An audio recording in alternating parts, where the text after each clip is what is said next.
সবাইকে ভুলে যেতে নেই, কিছু মানুষের মুখ সবসময় মনে রাখতে হবে।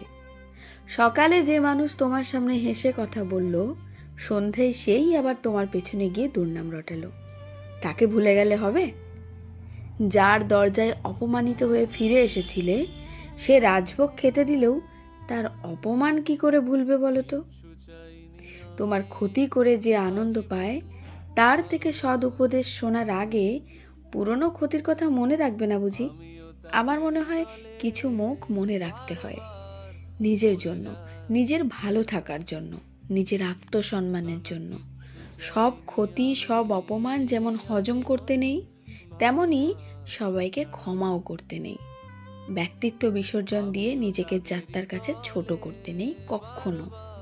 কিছু অপমান, কিছু বিশ্বাসঘাতকতা, কিছু বেইমানি মনে রাখতে হয়। যারা তোমার